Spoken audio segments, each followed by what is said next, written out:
One of the biggest hits of the season, the last season, the one coming up, is Kojak on CBS and TV 11. One of the most interesting characters, one of the most human characters in the series is played by my guest. He's George Demosthenes Savalas, who plays the part of Detective Stavros. Now, if you watch him, you know how much he brings to the part. What I like, and I really like this series very much, is the humanity you bring to your role. Well, Milt, if you can't tell the truth about anything, then it's not worth telling. And policemen in New York or in any town, they aren't superhuman beings, they're just people. Some of them are very, very bright, some of them are not so bright. And Stavros, it may not be the brightest cop in the world, but when the chips are down, he's a cop all the way. But he also is, he seems to be a warm individual, too, a guy that you would like to be with. I mean, anybody who talks kindly to plants, George, has to be a pretty good fellow. That's a kind of a reflection of my own personality. I love people, and I'm very emotional, and because I have such a large family. I have 5 boys and a little girl. And my family is my major and only activity, my hobby, my entire life. I love them. And being so involved and being appreciative of those things, that the values of life that I feel are important, the values that my father gave to me and to my brother, it makes life a heck of a lot more interesting when you really stop to look at a plant or a person or anything.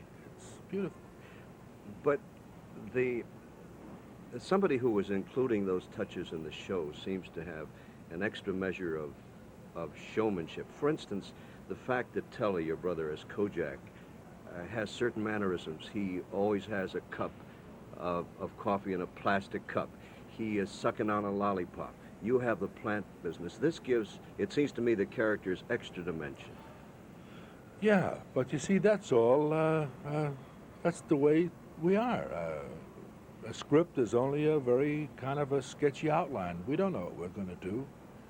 For example, if there's going to be that little ping-pong rapport between Telly and I, that's existed since we were little boys. He gives you a little needle? Oh, sarcasm? Sure. Oh, of course. I give it back to him, too. And it helps to make the show more interesting. Are you saying that you ad-lib a good many of your lines on the program? I promise you, neither he nor I nor the director know what's going to happen. We have a general outline of what happens in the squad room, but how the outcome will be or what will happen, none of us know. We just fly through it and keep our fingers crossed. How much would you say Stavros reflects George Demosthenes Savalas? Pretty much all of it. That's the way I am with my children. You're a lovable guy? You're a demonstrative fellow? Yeah.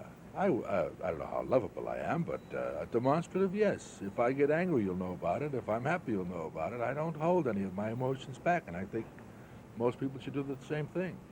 A couple of interesting things on the show. And to let you play yourself as a human being, that you get frustrated. It gives you a terrible assignment. You've got to do research, calling 2,000 pawnbrokers or something to find a missing object. But the use of sarcasm, for instance, by your brother with a little humor to it. The fact that he might look at a pretty girl and is underneath the surface interested in women in a most manly way, an interesting way. Well, that's Telly. Yeah. That's Telly. He's always been that way. As far as Kojak is concerned, anything that you interject into that kind of feeling that makes it authentic makes the show more interesting for everybody. Because people are people. We're all different. Telly is different. I'm different than he. But I can look at him and tell what he's thinking, and he can look at me and tell what I'm thinking, and that helps the show. You have a strong family relationship. Had you acted with him before, much? Oh, yeah, yeah. As a matter of fact, many years ago, when he did the Charlie Luciano thing for the show called The Witness, we researched that thing and worked on it like, boy, that was quite a task. But we did it, and that was one of the really first major things he did, and rocketed him to success. How did they determine that Telly should wear that particular style of clothes, sort of a modified, I don't know, hood, continental clothes, tight-fitting, and unlike what you would think, well, unlike your own garb, for instance? Okay. Now, Kojak is supposed to be the kind of a guy who was obviously from a big family and has had hand-me-downs all his life. And when he got to be a man, asserted himself in one direction, that he's never going to have anything on his back unless it's brand new and the latest, and he spends all his money doing that.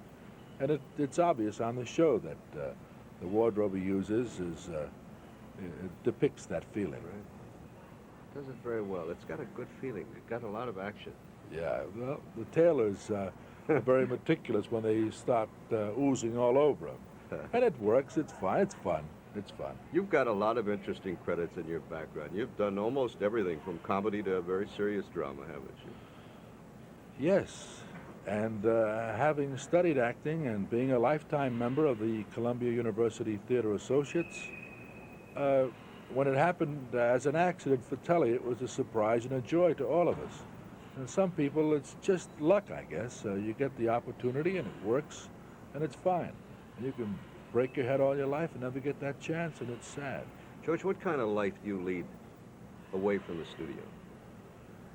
As I say, my hobby, my joy are my 5 sons and my 1 daughter. I have 6 children and love and adore each one of them. And we have our family outings, and we go and do things together. And my wife, Robin, whom I love dearly. The family activity is first and foremost in my mind. First God, then the family. And it's always been that way when I was a child, and I'd like to continue that tradition. What a nice thing to say. Thank you very much. My pleasure, Milton. How nice to have you on Omelet today. Thank you.